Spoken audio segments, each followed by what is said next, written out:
Alright, hello everybody, how are we all doing today?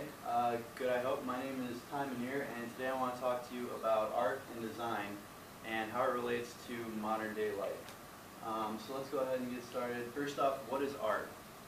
When I say art, or when I ask somebody about what art is, I'm probably going to get some kind of definition involving painting or sculpture. Maybe somebody knows an artist's name or two. Maybe somebody mentions Picasso or Leonardo da Vinci and the Mona Lisa. That's all fine and totally correct. There's nothing wrong about that, but it goes into more than that. If you go ahead and search on Google or whatever, what they're going to tell you is that art is basically an expression of just what you like, what you see. It's creating something for the primary purpose of looking at it and thinking, you know, that's really beautiful, or there's some kind of aesthetic value to it. But art is one of those terms where it's not covered by just one blanket statement. There's not one size fits all kind of definition to art. There's a lot of things that you're going to hear from a lot of different people depending on who you talk to. And there's more that it covers than just sculpture and painting. One such subtopic, I guess, is design. And design is super important because it is influencing every aspect of our lives. No matter what field you're in, you're going to see art, or you're going to see design rather, in some way or another. When I say design, most people probably think of a blueprint or some kind of like drawing that's marking out what it is. And again, if you were to look up the definition of design, you get something along the lines of a prerequisite to whatever you're creating. It's kind of laying out the foundation, what you're creating and how it's going to look, how it's going to function, that kind of thing.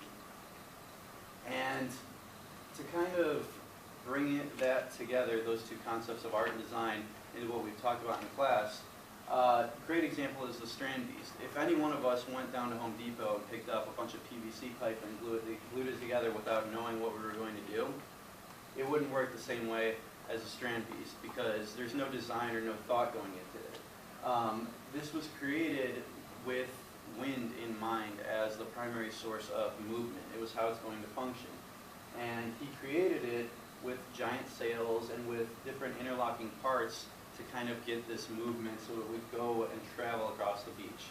And that's super important. So how does this, what does this have to do with us? What does this have to do with the modern life? We've been talking a lot over the past couple of weeks about robotics and AI, artificial intelligence, and this idea of autonomous systems, right? And basically getting machines to do our work for us. And that's all very great, but none of it functions well if it's not designed right. And technology is constantly changing, right? When I was 13 years old, I got my first phone, and it was a real basic flip phone. There was nothing special about it. Even texting, I don't think, was unlimited like it is now. And now you look around and everybody's got an iPhone, everybody's got the Galaxy S, whatever, or the new Google phone that just came out. And that's just in 10 years. I mean, that's a change that I remember. It's a change that probably all you guys remember as well. Technology is constantly changing, and when we think of robotics, this is what we get, this image on the left, which is fine. It's got kind of the same structure as a human. It's got the, you know, the arms and the legs and the head. But what we're looking for is something that looks like this. Have we all seen iRobot, or at least some of us, I hope? It's a great movie. If you haven't seen it, I'd recommend. But that's kind of along the lines of what we're expecting. And we're definitely headed in that direction, and I think it's exciting to see. You know, as a computer science major, I see this stuff all the time. I've been going to school here for 4 years, and I've done plenty of different projects involving this kind of thing.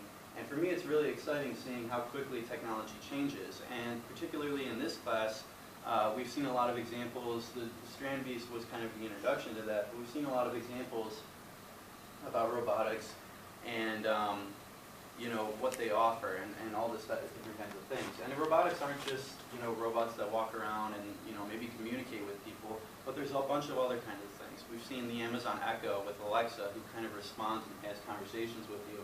And then there's also prosthetics, and this whole area of prosthetics where we can somehow connect it to our bodies in a way that it'll behave and operate like a normal arm. And it's saving a ton of people's lives, particularly in the military for amputees. One thing that I want to kind of leave you guys with is I've got this link here. 5 advanced humanoid robots you have to see to believe. And this is really cool because it wasn't like what we saw, or what we've seen in the past. It wasn't like the wiring and all the crazy tech parts. These robots really look and operate like human beings. And this was one in particular that I thought was really interesting. I'm not going to play the whole video because it's a little bit long, but to kind of give you an idea. I'm not sure if there's sound, but the more important part is kind of seeing it in action. So the robot runs back and forth. You can see its legs are kind of bent, and it's all part of the design of this robot. It goes ahead and jumps on one leg.